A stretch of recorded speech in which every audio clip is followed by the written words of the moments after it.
मैं आगे बढ़ूं, कैसे ना बढ़ूं। महिलाएं समाज के डर से या फिर घर से निकलने के डर से नहीं बोल पाती। गर्लफ्रेंड चाहिए तो बिकनी वाली, हॉट पैंट वाली, मॉडल नहीं बनना चाहिए, एक्टर नहीं बनना चाहिए। छूने की कोशिश करते हैं। ऐसा लगता है कि लड़कियां ना हो कि वो उनके बाप की जागीर है, जहां भी मन किया टच कर दिया। कैरेक्टर सर्टिफिकेट आपको दिया जाता है।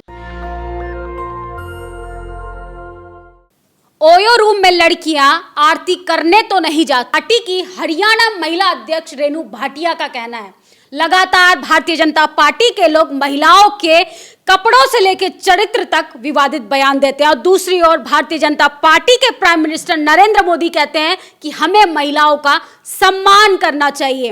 और ऐसी सरकार के राज में जब बिल्किस बानो के अपराधियों को रिहा किया जाएगा तो ऐसे अध्यक्षों की तो जुबान फिसलेगी। लगातार विवादित बयान करते रहते हैं, कभी उनके कपड़ों को लेके, कभी चरित्र को लेके। लेकिन आम जिंदगी में महिलाओं के जीवन में क्या संघर्ष होता है, किस तरीके से लड़कियां जीवन में की रोजमर्रा की जीवन में किन किन चीजों का शिकार होती हैं, उनकी मानसिक और शारीरिक चीजों पे किस तरीके से असर डालती हैं, आज उसी पे बातचीत करेंगे। मेरे साथ 3 मेहमान हैं, प्रियंका, शिखा सिंह और खुशबू। उनसे बातचीत करेंगे कि लड़कियों की लाइफ में क्या क्या उनको फेस करना पड़ता है। तो प्रियंका, जिस तरीके से रेणु भाटिया ने बोला कि जो लड़कियां हैं वो ओयो रूम में आरती करने तो नहीं जाती हैं, तो वो कहना चाह रही है कि उनके कैरेक्टर पे बात करना चाह रही है। इस पर आप क्या कहेंगे? पहले तो रेणु भाटिया एक महिला आयोग की अध्यक्ष हैं, तो उन्हें इस तरह का टिप्पणी, विवादित बयान महिलाओं पे बिल्कुल ही नहीं देना चाहिए। और कोई देता तो समझ में आता, लेकिन वो महिला आयोग की अध्यक्ष हैं तो उन्हें तो शर्म करनी चाहिए, क्योंकि महिलाएं अपना दुख दर्द, जो शोषित महिलाएं होती हैं वो लेके महिला आयोग के पास जाती हैं। उन्हें उम्मीद होती है कि हमें जो है महिला आयोग से तो न्याय मिलेगा ही। लेकिन महिला आयोग की ये जो अध्यक्ष है रेणु भाटिया, ये कहती हैं कि टीनेजर होती हैं लड़कियां और अपने मन की हो जाती हैं और रूम तक चली जाती हैं। तो खैर, भारत में संविधान है, इन्हें इस तरह की भाषा का इस्तेमाल नहीं करना चाहिए। और दूसरी तरफ कि जहाँ पे आप बस में देख लीजिए, मेट्रो में देख लीजिए, छोटी छोटी जगह, ऑफिसों में देख लीजिए, महिलाएं टॉर्चर होती हैं और महिलाएं समाज के डर से या फिर घर से निकलने के डर से नहीं बोल पाती कि उन्हें कहीं ना कहीं समाज में रोका जाएगा। छोटी छोटी चीज़ें उनके साथ होती हैं, वो सोचती हैं कि हम अगर बताएंगे तो हमारी इज्जत चली जाएगी। अपने सम्मान को बचा नहीं पाती और इज्जत से जोड़ देती हैं उन चीज़ों को। और कहीं ना कहीं उनकी नैरेसिंग भी इस प्रकार से होती है कि उन्हें लगता है कि हमारे माँ बाप की इज्जत जाएगी, और माँ बाप भी दिमाग में ये चीज़ फिट कर देते हैं कि लड़कियाँ घर की इज्जत होती हैं।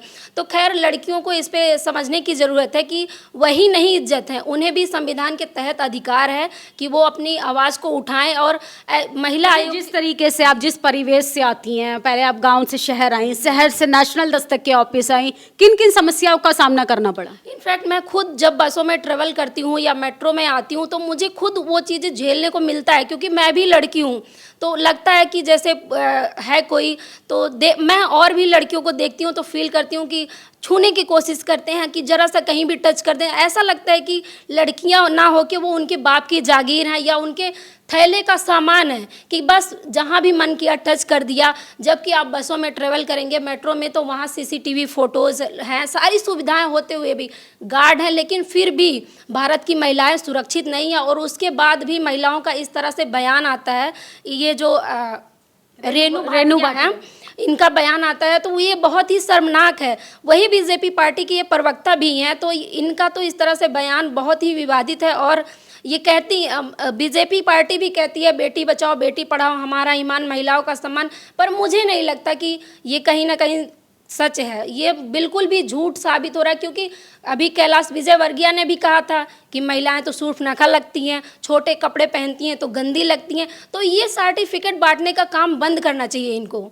तो क्या कहेंगी शिखा? दूसरा सवाल मेरा आपसे है, किस तरीके से, क्योंकि आप तो कॉलेज लाइफ देख के आई हैं, तो कॉलेज लाइफ की लड़कियों के लिए वो कह रही हैं रेणु भाटिया कि कॉलेज में लड़कियां ज़्यादातर लड़कों से प्रभावित होती हैं, चॉकलेट और टॉफ़ी में उलझ कर रह जाती हैं, बाबूशोना करने लगती हैं, और कहीं ना कहीं वो अपने जो 15 साल के रिश्ते को इतना नहीं इंपॉर्टेंस देती और वो 2 साल पहले आए हुए लड़के की बातों में आ जाती हैं और ओयो तक चली जाती हैं। क्या कहेंगे इस पर? सबसे पहले तो मैं आपका बहुत बहुत धन्यवाद कहना चाहती हूँ, क्योंकि आज तक कभी भी किसी लड़की को बोलने का मौका नहीं मिला कि वो अपने बारे में क्या सोचती हैं, वो क्या फील करती हैं, उनको किस चीज़ से गुजरना पड़ता है हर रोज़।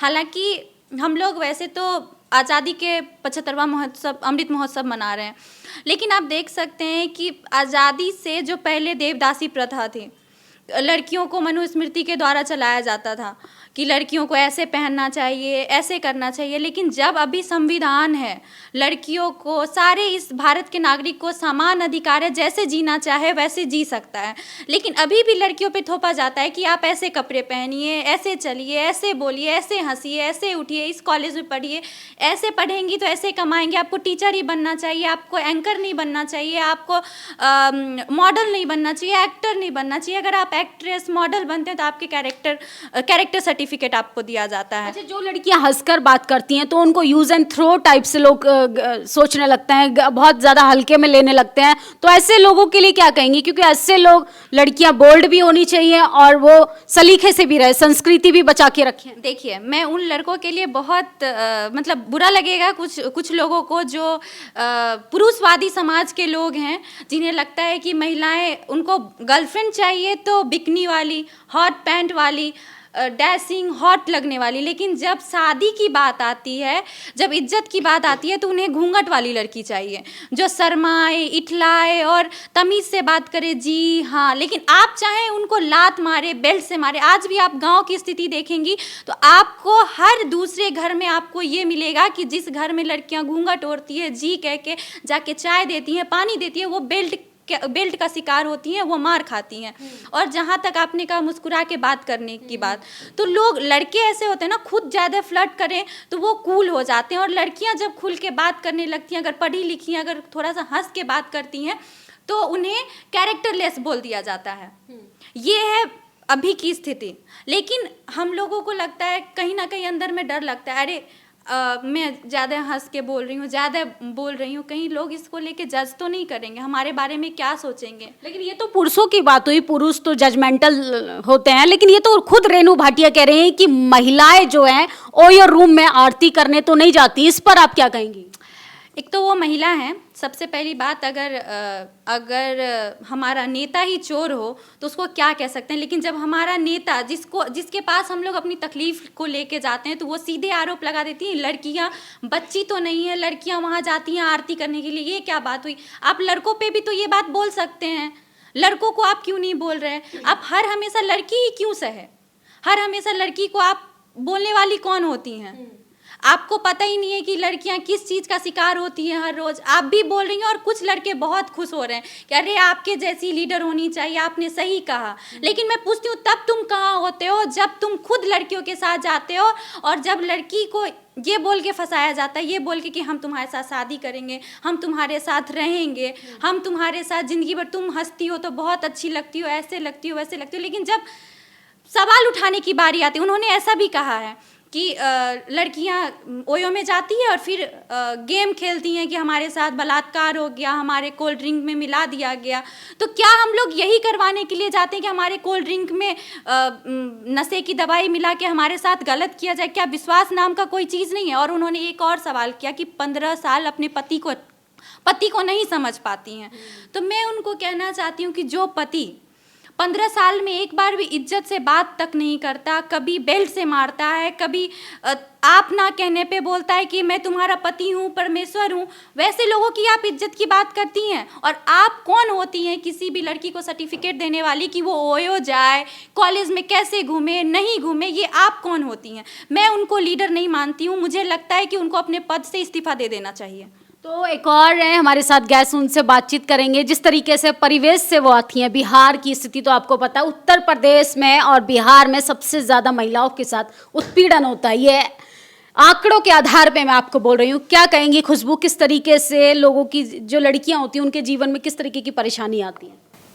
जैसा कि मैं बस से आती हूँ, तो बस में ऐसा भी होता है कि जैसे भीड़ भाड़ हो तो उसमें मुझे सोचना पड़ता है कि मैं आगे बढ़ूँ कैसे ना बढ़ूँ, कोई मुझे पीछे से टच ना कर ले, ऐसा भी फील होता है।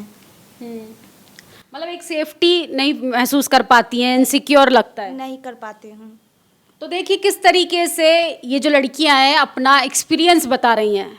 और ये कोई एक्सपीरियंस कोई पौराणिक काल का नहीं बता रही हैं, ये आज का 75वां महोत्सव मना रही हैं, आज़ादी का 75वां महोत्सव मना रहे हैं। और उसी आधुनिक भारत की हम आपको तस्वीरें दिखा रहे हैं कि भारत की बेटी कह रही है कि हमें बस में आने में इनसिक्योरिटी महसूस होती है। और क्या कहेंगी महिलाओं के लिए? एक और बात मैं उनके लिए कहना चाहूँगी जो खुद को सो कॉल्ड महिला अध्यक्ष कहती हैं, जो महिलाओं के लिए बात करती हैं। ये वही महिलाएं हैं जो आम जिंदगी में आप अपनी माँ को, आपके घर में किसी की माँ होगी, हो सकती है मेरी माँ होगी, एक बेटा और एक अगर बेटी होती है तो बेटे को बोला जाता है, अगर देर रात से घर आता है तो बोला जाता है अरे लड़का है कोई बात नहीं चलता है। लेकिन अगर वहीं लड़की देर से आए, कहाँ गई थी, किसके साथ थी, क्या था, अगर लड़का उस समय चोरी भी कर ले तो अरे चलता है, अगर लड़का कोई अश्लील भी बात कर ले तो बेटा है अब जवान हो रहा है, हंस के लोग टाल देते हैं। आप आए दिन अपने घर में देखेंगे। और वही लड़का एक दिन इतना ज़्यादा गलत करता है कि किसी लड़की को, उसी में से एक लड़का होता है जो कहता है कि ओयो लेके जाता है और फिर उसी लड़की पे हंसता है कि अरे यार तुम तो कैरेक्टरलेस हो, तुम तो ऐसी, खुद ये सब करने के बाद ऐसी ऐसी माँ होती हैं जो लड़कों को सह देती हैं कि नहीं लड़का है तो वो कर सकता है लेकिन लड़की है तो नहीं कर सकती। मैं आपसे पूछना चाहती हूँ, मैं आप सभी से पूछना चाहती हूँ कि क्या आज भी महिलाएं 100 साल पहले की तरह जिएंगी? आज भी जो बाबा साहब ने हमें संविधान दिया है, हमें जीने का अधिकार दिया है, मनुस्मृति को फाड़ के जो महिलाएं आज बोल पा रही हैं, क्या चाहती हैं इस तरीके की महिलाएं कि पहले की तरह ही लोग सती हो जाए, घूंघट में रहे? क्या यही चाहते हैं? क्या ऐसी महिलाएं यही चाहती है कि इस तरीके से जिया जाए? मैं आप लोगों से सवाल करती हूँ, क्या हमारा बोलना आज जो लड़कियां थोड़ा बढ़ पा रही हैं, पढ़ पा रही हैं, बाबा साहब की जो संविधान के द्वारा जो हमें हक मिला है, अधिकार मिला है, सबसे ज़्यादा अधिकार महिलाओं को मिला है, और उस अधिकार को इस तरीके की मनुवादी सोच की महिलाएं, और ये सिर्फ एक जाति विशेष की महिलाओं को नहीं दिया गया है अधिकार। आज वो भी जो बोल पा रही हैं, इतनी बड़ी जो किसी महिला अध्यक्ष बनी है, वो भी बाबा साहेब की वजह से बोल पा रही है। नहीं तो आज से कुछ साल पहले वो भी नहीं बोल पाती। जब मनुस्मृति लागू था वो भी महिला नहीं बोल पाती, जो आज वो बोल पा रही हैं। तो उन्हें खुद को समझना चाहिए कि सबसे पहले वो किसी अध्यक्ष से पहले, कोई बड़ा औहदे पे बैठने से पहले वो एक महिला है, और महिला के साथ कितना उत्पीड़न हुआ है। और आज जब महिला बोल पा रही है तो महिला की दुश्मन महिला ही बन गई हैं। महिला को सिखा रही हैं कि आपको ऐसा बोलना चाहिए, ऐसा करना चाहिए। मैं ये नहीं कहती कि सारी महिलाएं अच्छी होती हैं, सारे लड़के बुरे होते हैं, लेकिन आप अगर रेशियो देखेंगे तो लड़कियों को सबसे ज़्यादा आज भी इन सारी चीज़ों का सामना करना पड़ता है कि अरे तुम्हारा स्ट्रिप दिख रहा है, तुम्हारे छोटे कपड़े हैं।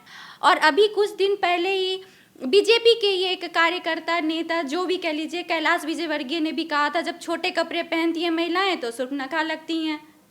मतलब हमें समझ नहीं आता हम लोग कहाँ जी रहे हैं। आज संविधान का टाइम है, आज हम लोग को अभी जब बोलने का मौका दिया गया है तो इस तरीके के मनुवादी सोच के लोग हम लोगों को दबाने की कोशिश करते हैं। लेकिन कुछ भी हो जाए, संविधान हमारे लिए है और हम लोग आगे बढ़ेंगे। जो मन होगा हम लोग वही करेंगे, चाहे कितना भी किसी को मिर्ची लगे।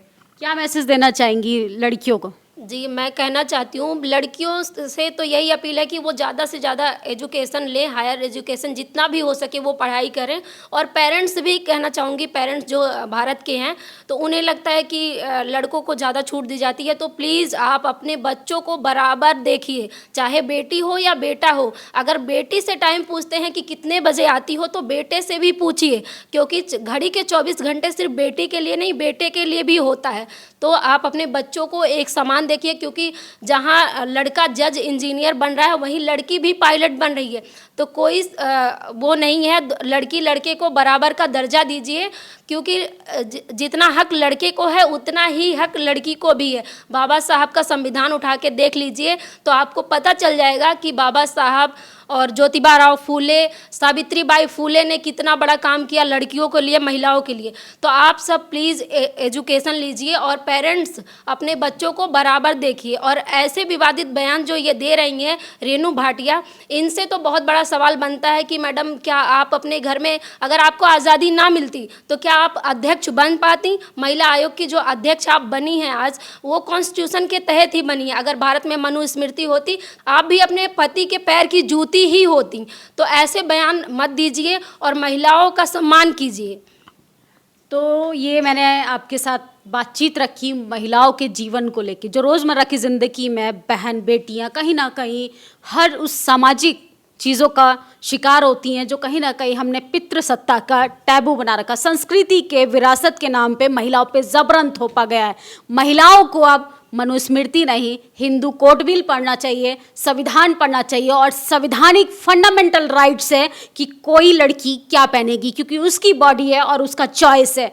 रेनू भाटिया को नेशनल दस्तक के प्लेटफॉर्म से मैं यही कहना चाहूँगी कि अगर मनुस्मृति के दौर में अगर वो वापस जाना चाहती हैं तो उनको इस्तीफा दे देना चाहिए महिला आयोग के अध्यक्ष पद से, और पति की सेवा करना चाहिए। हमें कोई आपत्ति नहीं है। रेनू भाटिया को ये जरूर सीखना चाहिए कि वो जिस पद पर रहकर जिस समाज के लिए वो ये बात कह रही हैं, उस समाज की महिलाएं अभी भी जातीय हिंसा का अभी भी शिकार हो रही हैं। बहुजन समाज की महिलाओं को रेनू भाटिया जैसी महिलाओं से दूर ही रहना चाहिए। ये दिखने में बहुत लिबरल होती हैं, फेमिनिस्ट होती हैं, लेकिन सो कॉल्ड जातिवादी महिलाएं होती हैं। ये इनकी जाति के प्रति जहर उगल रहा है, क्योंकि बहुजन समाज की बेटियां अब पढ़ने लगी हैं, आगे बढ़ने लगी हैं, इसलिए इनके पेट में दर्द होने लगा है। और ये किसकी ओर इशारा कर रही हैं, किन बच्चियों की तरफ इशारा कर रही हैं? कौन ओयो रूम में जाकर हनुमान चालीसा करने पर ये किसको आपत्तिजनक टिप्पणी कर रही हैं? इस पर सवाल होना चाहिए, डिबेट होनी चाहिए, और हमारे समाज की महिलाएं जिस दिन खुलकर बोलेंगी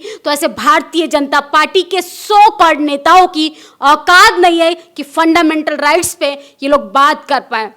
इसलिए ये हमारा संवैधानिक अधिकार है कि कोई लड़की क्या पहनेगी, ये हमारी आज़ादी हमें संविधान देता है। तो हमें मनुस्मृति नहीं, संविधान चाहिए, जो हमारे फंडामेंटल राइट्स के जरिए हमें जीने का, पढ़ने का, लिखने का, उड़ान भरने की भी आज़ादी देता है। तो इसलिए बाबा साहब के द्वारा एक कोट से मैं अपनी बात खत्म करना चाहूँगी कि शिक्षा वो शेरनी का दूध है, जो पिएगा वो दहाड़ेगा। इसलिए जितना महिलाओं को शिक्षित करना जरूरी है, उससे कई गुना ज़्यादा है बेटों को भी शिक्षित किया जाए, क्योंकि समाज को जो ज़रूरत है वो उसमें सबसे ज़्यादा बेटों को शिक्षित करना बहुत ज़रूरी है। हमारी बातचीत पे आप लोगों की क्या प्रतिक्रिया है?